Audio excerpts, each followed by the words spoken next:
Haleluya, puji Tuhan, salam sejahtera bagi kita semua, Bapak Ibu, keluarga besar GPDI El Shaddai Magelang. Kita kembali berjumpa dalam Renungan 79 hari ini, tetapi sebelum itu kita akan sama-sama mengucapkan salam revival bagi kita semua. Revival, saya berubah, saya berkarya, saya menjadi berkat. Puji Tuhan. Mari Bapak Ibu kita langsung membuka renungan dalam pembacaan kita Amsal 23 ayat 13 dan 14. Demikianlah bunyi firman Tuhan. Jangan menolak didikan dari anakmu. Ia tidak akan mati kalau engkau memukulnya dengan rotan. Engkau memukulnya dengan rotan, tetapi engkau menyelamatkan nyawanya dari dunia orang mati. Saya akan membacakan terjemahan dalam bahasa Indonesia masa kini, Bapak Ibu ya. Di Alkitab yang sama, Amsal 23, saya membaca di ayat yang ke-13-nya. Janganlah segan-segan mendidik anakmu. Jika engkau memukul dia dengan rotan, ia tak akan mati. Puji Tuhan. Dalam terjemahan bahasa Indonesia masa kini tadi ada kalimat mendidik anakmu. Saya memberikan tema firman Tuhan hari ini yaitu mendidik anak. Sebagai orang tua yang dipercayakan oleh Tuhan untuk memiliki putra dan putri ya, anak-anak yang dipercayakan oleh Tuhan untuk memelihara mereka, menjaga mereka, terlebih mendidik. Ini adalah merupakan tanggung jawab yang tidak ringan untuk dikerjakan oleh kita para orang tua ya. Besar tanggung jawabnya di hadapan Tuhan ketika kita dipercayakan anak-anak untuk kita latih, kita bimbing ya. Jadi ketika kita punya anak-anak, Bapak Ibu memiliki putra dan putri, bukan hanya bertanggung jawab atas kesuksesan mereka secara finansial saja ya, sukses dalam karir dan lain sebagainya. Tetapi yang perlu kita perhatikan adalah juga kita harus berhasil dalam mendidik mereka secara karakter, etika, dan kerohaniannya ya. Itu sebabnya mendidik anak kita tidak bisa cukup hanya satu kali saja. Dinasehati, diberitahu cukup satu kali kemudian kita biarkan ya. Tentu saja itu tidak akan menghasilkan hal-hal yang baik kepada anak-anak kita ya. Seperti nasihat dalam firman Tuhan ya, contohnya bahwa seperti Tuhan memerintahkan kepada orang tua di antara umat-umat Israel, bagaimanakah mereka harus mendidik anak-anak mereka, generasi penerus atau anak-anak mereka ya. Perintah Tuhan kepada umat-umat Israel dikatakan supaya mereka mendidik anak-anak mereka itu dengan firman Tuhan ya. Firman Tuhan yang diperintahkan oleh Tuhan untuk dilakukan oleh umat-umatnya itu adalah merupakan perintah yang tentu saja pasti akan mendatangkan atau mengerjakan segala sesuatu untuk mendatangkan kebaikan bagi umat-umat itu sendiri. Nah, bagaimanakah perintah Tuhan kepada umat-umat Israel untuk mendidik anak-anak mereka dengan firman Tuhan? Dengan cara seperti apa? Dikatakan firman Tuhan dalam Ulangan 6 ayat yang ke-7, haruslah engkau mengajarkannya berulang-ulang kepada anak-anakmu dan membicarakannya apabila engkau duduk di rumahmu, apabila engkau sedang dalam perjalanan, apabila engkau berbaring, dan apabila engkau bangun. Jadi mendidik, menasehati dengan cara menyampaikan firman Tuhan ya, itu tentu saja mengajar mereka untuk hidup di dalam kebenaran, mendidik mereka dengan jalan-jalannya Tuhan. Nah, dikatakan waktu kita harus menasehati mereka, membimbing dan mendidik mereka tidak cukup satu kali.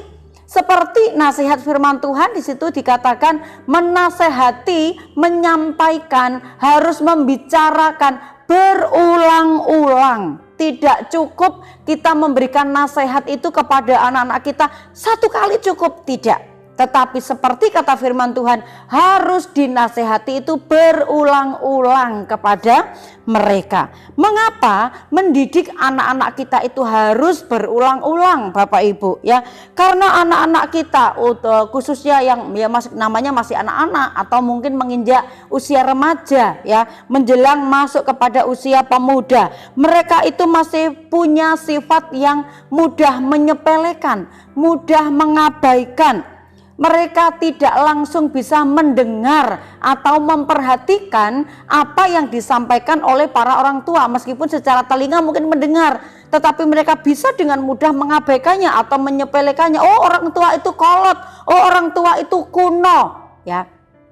Itu sebabnya bahwa perintah Tuhan bagaimana kita mendidik mereka, menyampaikan peringatan-peringatan tentang firman Tuhan, menyampaikan hal-hal tentang kebaikan-kebaikan, maka kita harus menyampaikannya dengan berulang-ulang. Itu sebabnya kalau anak-anak muda yang mudah menyepelekan nasihat, tidak mendengarkan dengan sungguh nasihat orang tua, ya, tidak jarang bahwa hal-hal inilah yang membuat orang tua mungkin bisa menjadi stres, ya, menjadi depresi menghadapi anak-anak yang susah diatur, susah dinasehati, tidak pernah mau nurut, tidak pernah mau mendengar apa yang dikatakan oleh orang tua. Karena itu anak-anak kita banyak yang mengalami kehancuran dan terlanjur jauh hidup di dalam ketidakbenaran. Maka tanggung jawab kita sebagai orang tua yang dipercayakan oleh Tuhan adalah waspada, mengerti keadaan anak-anak kita, bersedia mendidik anak-anak kita karena mereka adalah pusaka yang diberikan Allah kepada kita supaya mereka tetap hidup di jalan yang benar. Karena warisan kepada anak-anak kita itu bukanlah harta kekayaan. Harta kekayaan itu bisa habis, ya. Kedudukan juga bisa lengser sewaktu-waktu, ya Bapak Ibu. Tetapi kalau kita memberikan didikan yang benar kepada anak-anak kita, maka seandainya suatu hari, sewaktu-waktu orang tua sudah tidak bisa bersama-sama lagi dengan anak-anak, tetapi anak-anak yang diberikan peninggalan warisan yang benar, didikan yang benar, maka mereka dapat menjadi orang-orang yang mandiri dan tetap menjadi pribadi-pribadi yang baik di pemandangan Tuhan maupun di pemandangan manusia. Didikan itu penting bagi anak-anak, ya. Didikan penting bagi anak-anak itu didikan yang seperti apa? Saya mencatat ada 3 hal Bapak Ibu, ya, yang penting. Tentu saja mungkin ada banyak hal yang lebih penting lagi juga atau hal penting lainnya yang juga bisa ditambahkan, tetapi saya mencatat 3 hal. Yang pertama adalah kita memberikan didikan iman. Orang-orang yang hidup di akhir zaman ini, khususnya bagi anak-anak muda, bagi anak-anak kita, generasi penerus, mereka harus diajarkan bagaimanakah hidup mereka harus memiliki iman kepada Tuhan, mengarahkan anak-anak kepada iman yang benar, kepada Tuhan yang memberikan kehidupan. Tuhan yang mana? Tuhan yang bisa memberikan kehidupan sekaligus Tuhan yang memberikan keselamatan kekal, yaitu iman kepada Tuhan Yesus Kristus. Mereka harus memiliki warisan ini dari para orang tua supaya mereka tidak salah di dalam memilih jalan, ya. Tetapi imannya diperkuat, diperteguh ketika kita para orang tua mengajarkan iman yang benar kepada mereka. Yang kedua, didikan yang penting bagi anak-anak kita adalah didikan ilmu. Ya, anak-anak harus mempunyai ilmu sebanyak mungkin. Mereka harus belajar setinggi mungkin. Para orang tua tidak bisa meninggalkan harta kekayaan, karena harta kekayaan kalau misalnya dia tidak memiliki wawasan, tidak memiliki ilmu, dia hanya bisa menghabiskan tetapi tidak bisa mengelola. Bagaimanakah kekayaan atau keuangan yang harusnya dikelola dengan baik, tetapi kalau dia punya ilmu, punya wawasan, punya banyak pengalaman, dan tentunya ini akan sangat membantu dan menolong anak-anak kita untuk senantiasa bisa berdiri tegar, ya. Nah, ilmu supaya anak-anak kita tidak mudah dibodohin oleh orang, tetapi menjadi anak-anak yang pintar, anak-anak yang memiliki kualitas. Dia punya pengetahuan yang luas, punya pengetahuan yang banyak. Mereka harus punya ilmu. Dengan kita apa? Mendidik mereka, menyekolahkan mereka, mendidik mereka dengan memberikan pengetahuan-pengetahuan yang baik. Yang ketiga adalah didikan yang penting juga, kita memberikan didikan integritas. Jadi 3I yang bisa kita jadikan merupakan didikan yang penting bagi mereka: iman, ilmu, dan integritas, Bapak Ibu, ya. Integritas itu seperti apa, ya? Anak-anak yang memiliki sifat, mutu, dan kualitas hidup yang tegas, punya prinsip, dan moral yang memancarkan kewibawaan dan kejujuran mereka. Jadi integritas itu akan membawa anak-anak menuju kepada keberhasilan. Karena kalau anak-anak itu punya integritas, mereka tidak akan main-main dengan hidupnya. Mereka tidak akan main-main dengan sekolahnya. Mereka tidak akan main-main dengan pekerjaannya. Dia punya prinsip, punya tanggung jawab. Dia tahu bagaimana mempertanggungjawabkan dirinya sendiri, mempertanggungjawabkan apa yang dikerjakannya. Dia adalah anak yang punya integritas, ya. Ciri-cirinya anak-anak ya yang mempunyai integritas adalah dia bisa menjadi orang yang bertindak sesuai ucapan dan tindakannya. Jadi tidak ada bedanya, apa yang diucapkan, apa yang dilakukan itu sama, ya. Kemudian mempertanggungjawabkan apa yang dikerjakan. Dia orang yang bertanggung jawab, dia tidak hanya asal-asalan bekerja, tapi dia tahu apa yang dikerjakannya itu juga dipertanggungjawabkan, bisa dipertanggungjawabkan. Kemudian dia juga menjadi pribadi yang dapat dipercaya, ya, dapat dipercaya, tidak kompromi dengan hal-hal yang buruk. Bapak Ibu yang dikasih oleh Tuhan, tentu saja kita menginginkan anak-anak kita merupakan anak-anak yang berkualitas, anak-anak yang terdidik, anak-anak yang punya iman, dan ini kerinduan kita. Dan kepada siapa tanggung jawab ini dipercayakan? Kepada kita, para orang tua, ya. Orang tua mungkin kita mendidik anak-anak sebagai anak asuh, anak kandung, atau anak didik karena Bapak Ibu mungkin guru, atau Bapak Ibu merupakan pimpinan-pimpinan perusahaan, atau sebagai atasan, majikan, punya anak buah, orang-orang yang ada di bawah saudara. Mereka adalah anak didik kita yang perlu diajar, perlu dididik dengan kebenaran-kebenaran yang bisa mendatangkan kebaikan bagi mereka semua.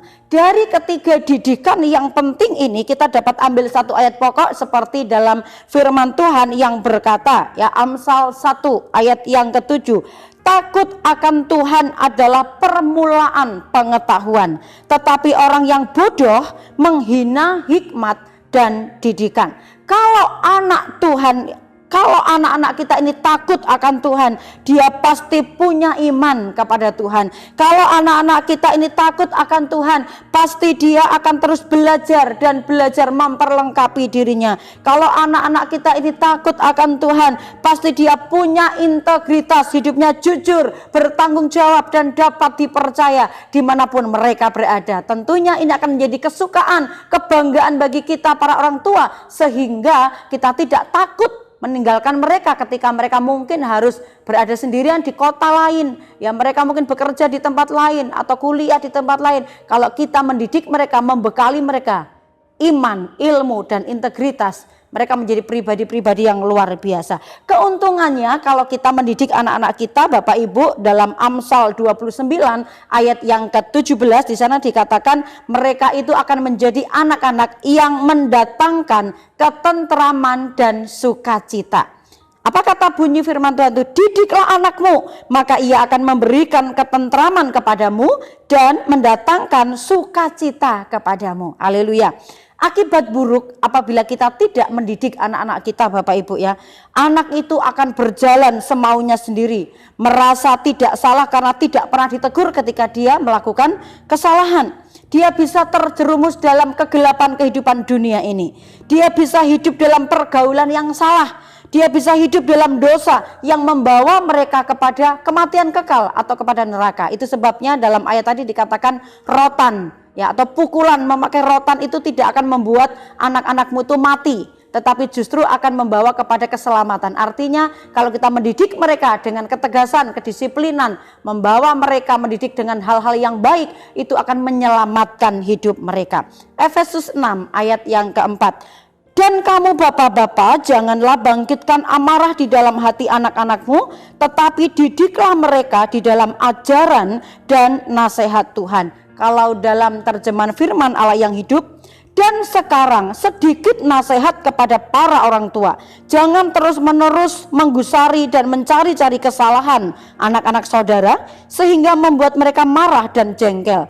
Tetapi didiklah mereka dengan tata tertib yang penuh kasih dan yang menyukakan hati Allah, dengan saran-saran dan nasihat-nasihat berdasarkan firman Allah.